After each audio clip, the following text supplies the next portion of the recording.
Heto na nga mga mommies and daddies. Tuwang-tuwa kami kasi dumating na ang bagong high chair ng aming baby Isay. Hindi lang siya basta high chair ha. Foldable na, pwedeng i-lie down, at pwede pang gawing rocking chair. May kasama pa siyang inflatable plate at toys, kaya sobrang sulit at exciting talaga. Ang bilis lang dumating ng in-order naming high chair. Halos hindi na kami makapaghintay na buksan. Pagdating ng box, agad-agad naming chinek kung kompleto ang lahat ng parts. Inisa-isa ko talaga, baka may sira o may kulang, pero grabe, goods na goods lahat. Kompleto, walang problema, at syempre, si Daddy agad ang nag-assemble. Manual lang ang katapat at ayan na, nabuo niya na kaagad. Nung natapos buuin, napawaw talaga kami. Ang ganda, ang tibay, at syempre sinubukan na naming isakay si Baby Isay.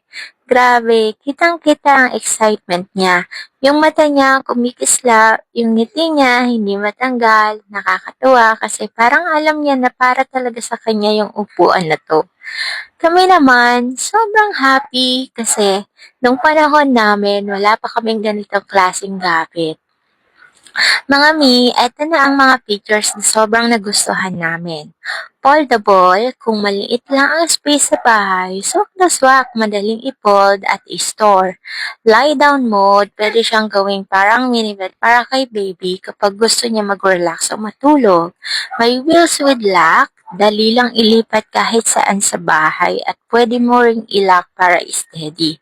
At syempre, may basket sa ilalim kung saan pwedeng ilagay ang diapers, toys, or gamit ni baby.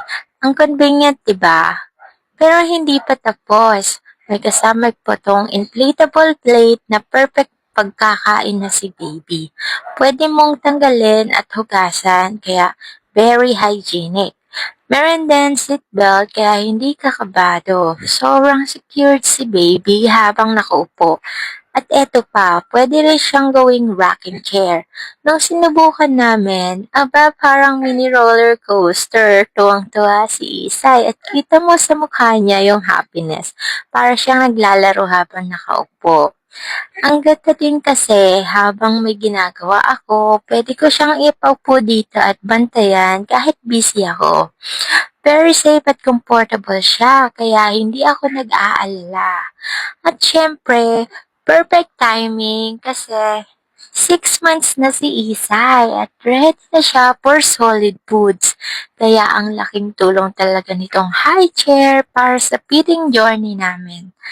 Nakakatuwa lang isipin na yung mga bagay na wala kami noon, ngayon ay nagbibigay na natin sa anak natin. Masaya at ang sarap sa puso. Kaya kung naghahanap ka ng all-in-one, high chair, foldable, lie down, pwede pang rocking chair, may inflatable plate at may toys pa, ito na talaga yon, practical, matibay, safe, at sulit na sulit. Kaya mga mommies and daddies, ano pang hinihintay nyo? I-check out nyo na sa Yellow Basket. Bye-bye! Maraming salamat! Check out na kayo mga mommies!